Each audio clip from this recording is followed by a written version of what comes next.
Юстиция министрлиги жарандарга кызмат көрсөтүүлөрдү жеңилдетүү жана жеткиликтүү боюнча ар дайым иштеп келүүдө.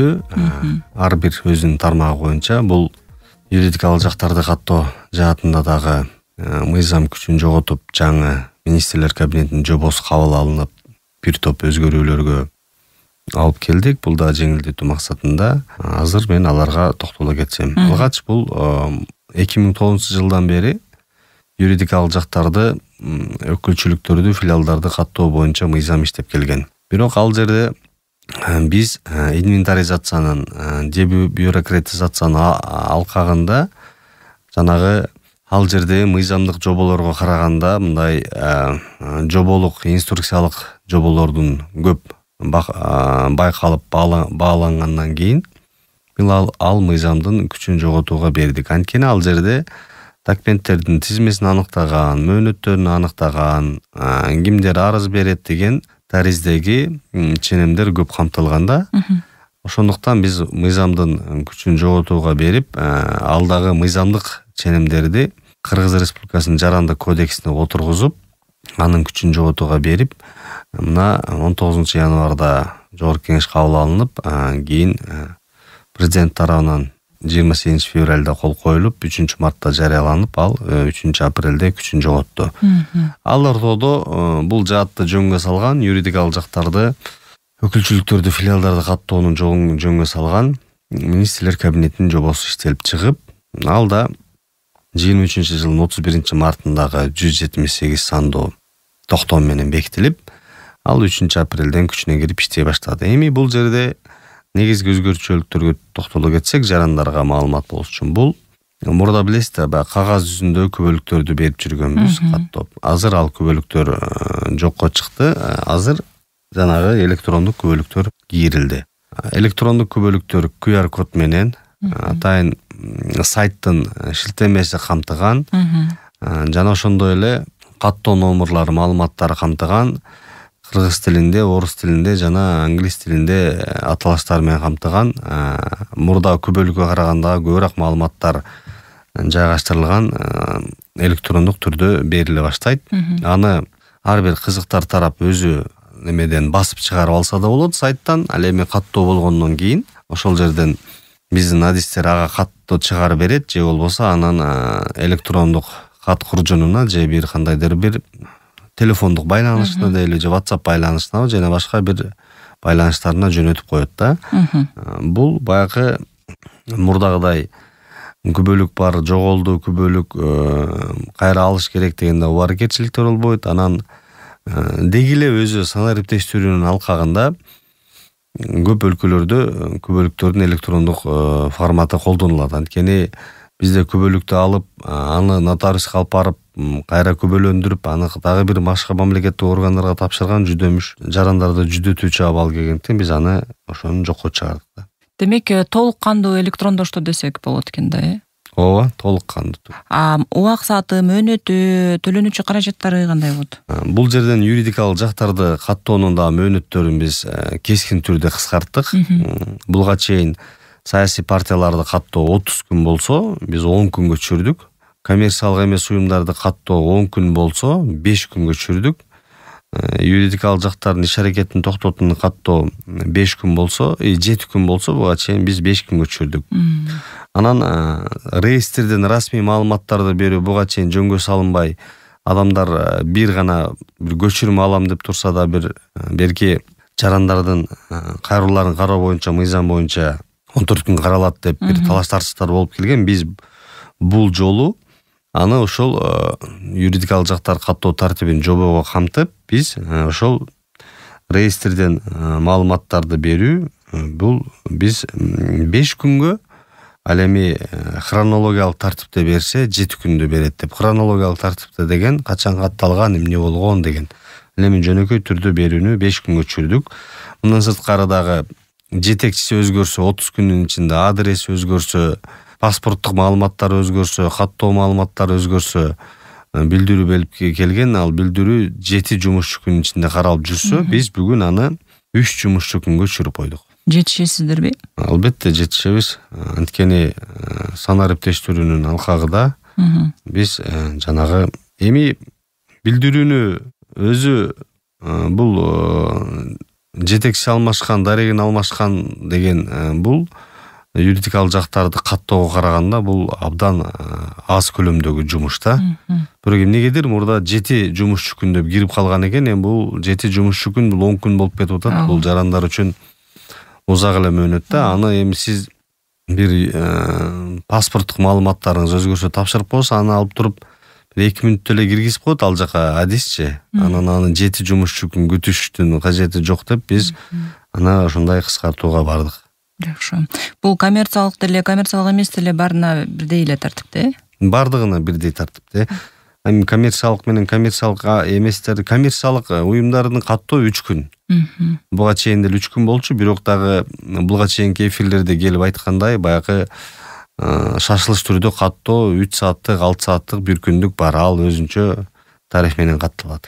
Ошол учурунда айтып бердиңиз эле, 1 күндүн ичинде эле толук тариздеп, анан каттатып дагы кетсе болгончу. Андан бери мына канча бир 2 ай өттү, жаңылбасам. Иш кандай жүрүп атат, көнүп атышабы? Сентябрда кирген ал каттоо, баягы шашылыш түрдө каттоо. Ал эми жанагы документтерин даярлап берүү боюнча бул 15 декабрдан киргизилгенбиз. Юстиция министрлигинин административдик регламентине кызмат көрсөтүүдөгү. Азыр биз бул документтерди даярлап берүүнүн тартибин бул министрлер кабинетинин жобосуна да камтыдык. Ошону менен уда эле Юстиция министрлиги 21 уюмдун типтүү уставтарын иштеп чыктык. Бул ошол саясий партия, фонд, уюм, жамаат, адвокаттык бюро, кесиптик бирлик, ТСЖ, жанагы диний уюм, ушул мындайча айтканда күндө катталуучу аябай керектөөчүлөр каттады. Буга чейин типтүү уставтар болгон эмес да. Анын жарандар издеп, акча төлөп бирөөлөргө, юристтерге жалдап ушинтип алып жүргөн. Азыр эми аны менен кошо бирок каттоонун суммасы 400-700 сом болсо, азыр биз 916 сом деп көтөрдүк. 500 сомдун кошулганы, 509 сомдун кошулганы бул ошол документтерди жасап берген. Ал эми сиз бүгүн өзүңүзчө бир жоопкерчиликтен коом ачам десеңиз, бир кеминде 3000, 4000 же 2000 төлөөгө туура келесиз да бирөөгөчү. Биз 500 сом кошуп кымбаттаттык, бирок ошонун ичине бүт документтерди биздин адистер жасап берет. Баш тартууга алардын акысы жок. Биз баарына түшүндүрүү иштерин жүргүзүп атабыз. Эгер кайсыл бир биздин аймактык башкармалыкта же Бишкекте, Ошто, Таласта, Көлдө болобу баш тарткан болсо, биз ишеним телефондорго кайрылыш керек. Биз жаза чара көрөбүз, анткени бардыгына типтүү документтер жеткизилген жана тийиштүү шарттар түзүлгөн. Күбөлүктөрдү жасап чыгаруу берүүдө мурда бир жумуш болчу да, бир эки адистин бирөө жасаса, бирөө берип, же кээ бир учурларда бир жер. Эми биз аларды да бошотуп атабыз. Эми бүгүн күбөлүк жасаган адам жок. Өзүнүн иши менен алектениш керек дегендейчи. Бул жагынан аларды түздүк, анан экстерриториальность дегенди да киргиздик. Бул мурда кайсыл жерде юридикалык дарек болсо, ошол жерге барып эле катталыш керек болчу. Азыр сиз Баткенге каттала турган болсоңуз, Баткенге барбай эле Бишкектен кыла аласыз. Же тескерисинче Баткендик жаран Бишкекке каттам десе, Баткен юстицияга кайрылып Бишкекке каттай алат, же Нарындан Таласка, же Жалал-Абадтан Көлгө да. Бул жагы жакшы болуп тур, жеңилирээк болуп тур жарандарга. Демек, мурдагыдай баягы ушул документ иштерин тариздөө үчүн жеке менчик бир фирмаларга, атайын юристтерге кайрылып, алар даярдап берип, анан кийин министрликке даяр документтер менен келчү эмес беле? Азыр буга зарылчылык жок. Түз эле ушундай мен ачып атат элем деп тиешелүү документи менен эле министрликке келе бериш керек, же башкармалыктарга? Паспортун алып алып, өздүк документтерин министрликке келе бериш керек. Министрлик даярлап берет. Ошол жерде кол коюучу документтер бар, бул коммерциялык уюмдар түзүүдө. Ошондо ошол жерде кол койсо кетет. Ал эми нотариалдык кол коюу талап кылынган болсо, бардыгын жасап берет. Сиз нотариуске барып койдуруп келесиз. Анан документиңиз тапшырылып, кароодо бир дагы бир жокко чыгаруучу, жоюучу мүчүлүштөр чыгып калса, биз азыр каттоонун убактысын токтотуп туруу боюнча да чечим кабыл алат, адис 3 күнгө чейин. 3 күндүк мөөнөттө сиз мыйзамдуу түрдө жанагы мүчүлүштүктөрдү жоюп келгенге убактыңыз болот. Бул жакта азыр окуп атам да, мөөрлөрдү жана штамптарды жок кылуу жөнүндө тартип дейт. Ошого токтоло кетесиз? Буга чейин эң чоң маселе болуп, баягы юридикалык жактарды жоюуда жарандар аябай мындай убаракерчиликтерге барып атабыз деп келишкен. Бул биринчиден социалдык фонд менен салык органынан карыздары жана камсыздандыруу боюнча милдеттенмелери төлөмдөр боюнча милдеттенмелери жок боюнча кагаздарды алуу болчу. Биз өткөн жылы аны мыйзамдан чыгарып бардыгын түндүк аркылуу ала турган кылгандай жагдайга алып келдик. Бүгүнкү күндө кагаз жүзүндө тапшырбайт. Анан мөөрдү жана штамптарды жок кылууну бул ички иштер башкармалыктарынан жок кылып келчү. Аларга да барып, аларда дагы жумада бир график менен кабыл алат экен. Биз мындай убаракерчиликке барып атабыз деп айткандан азыр биз сайттагы чечимдерди кабыл аласың, документти тапшырасың. Ушул баягы 2 ай жарыяланып мөөнөтү келгенден кийин мөөрдү, печатты бизге эле алып келет. Бизден аны акт түзүп кабыл алып, ошонун көзүнчө катышуусунда 4кө бөлүү менен кесет. Андан кийин комиссия жок кылат, ага актыны берет. Ошон менен ал иш аракетин жоюуга тапшырат. Эми архивден корутунду алган гана жери турат азыр. Эми аны архив өзү архивге сакталыш үчүн аны архивге барып корутунду алып келет. Калган иштерди ушул юстиция башкармалыктары менен бүтүрүүгө болот да. Ушул юридикалык жактарды өкүлчүлүктөрүн каттоо тартиптеринин өзгөргөнүнө байланыштуу юридикалык жактардын милдеттерине дагы өзгөрүүлөр кирдиби? Мисалы, жетекчиси алмашса, же бир атын өзгөртсө, же дагы бир курамында өзгөрүүлөр болсо, эми ошол жактын өзүнө жараша билдириш керек да. Ошол боюнча бир мөөнөттөрү же бир эрежелери өзгөрдүбү? Жок, жанагы ошол жетекчи алмашкан билдирүүлөрдү бул мурдагы мыйзамда эле бар болчу, бирок 7 жумушчу күн дегенде биз 3 күнгө түшүрдүк. Бул жерде анан байкасаңыздар ошол биз ишенимдүү башкарууга берүүдө дагы билдирүү берет деп киргиздик. Анткени көпчүлүк мамлекеттик кызматка баргандар, өздөрү жоопкерчилик чектелген коомдордо уставдык капиталдар болгондо алар ишенимдүү башкарууга өткөзүп бериш керек. Бирок ал көпчүлүк учурларда эч жерде маалымат чыкпай, бизден укук коргоо органдарына суроо талаптар келгенде биз жазчубуз. Мисалы, Ахматов Ташмат бүгүнкү күнгө чейин тигинин уюштуруучусу деп. Анан тиги келип, менин мындай ишенимдүү башкарууга берген кагазым бар эле, бүгүнкү күндө мен ал коомду башкарууга аралашпай атам деген жүйөлөрдү келтирип жүргөн. Ошондуктан биз азыр ишенимдүү башкарууга бергенден кийин 30 күн ичинде билдирип бериш керек. Биз 3 күн ичинде реестрге маалымат киргизип коебуз. Ошол киши мамлекеттик кызматта, башка жакта болуп, ал өзүнүн ишин кыла берет. Бул жакта ишенимдүү башкаруучу юридикалык жак же физикалык жак ушул анын иштери менен алектенет деген маалымат менен кирип коебуз да. Анан буга чейин билесизби, юридикалык жактарды каттоодо биз даректерди көрсөткөн боюнча эле каттап келгенбиз. Анан бирок тендерлердин алкагында, анан башка салык инспекцияларынын ишинде аябай кыйынчылыктар туудуруп, кээ бирлери башка бирөөлөрдүн адрестерин коюп, эң негизгиси толтура жарандар арыз менен кайрылып, өздөрүнүн баягы укук аныктоочу, укук күбөлөндүрүүчү документтерин алып келет. Бул менин үйүм, мен жашайм. Мен буну тааныбайм такыр. Бул каяктан менин адресиме койду? Бизде жанагы неме болчу да. Аны көрсөтсө эле болчу, эч кандай документ талап кылчубуз. Анан шаарыбыздагы баягы соода борборлорунда дагы алар да кайрылып, бул бизге келип атат салык органдарынан, бизге келип атат жарандардан. Менин дарегим катталып калыптыр. Менин дарегиме же биздин жана бизнес борборго катталыптыр. Биз билбейбиз андайды. Биз жада калса ижара келишими жок биз булар менен, же суп ижара келишими да жок. Биз ушундай анан тендерлерге катышып бир жерлерден бир кандайдыр окуяларга кириптир болуп укук коргоо органдары иштесе, андай даректери жок. Же мисалга эле айтайлы, мына Жебек жолу көчөсү номери жок деп койсо, аны каяктан табасыз, туурабы? Жебек жолу көчөсү деген бул узун көчө да. Же болсо Чүй проспекти номери жок деп коет. Же Чүй проспекти мисалга бир 46 же 56 деп койсо, ал бир килтейген бир имарат болушу мүмкүн.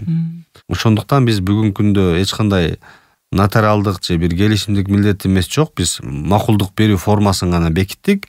Ошол жерге жазат жаран, мен мындай бул жаранга юридикалык адреске катталууга укук берем. Төмөндөгүдөй документтерим менен мен эгедерлик кылам бул имаратка, же убактылуу жана ижарачымын деп, же ыйгар муктуу орган деп да койдук. Бул баягы соода борборлорунда менеджерлер болот да, баягы аренда түзүп тиги бутиктерди же офистерди берип жүргөн, же ошолор кол коюп чынында тастыктап бериш керек, анан ошол кагазды тапшырыш керек да.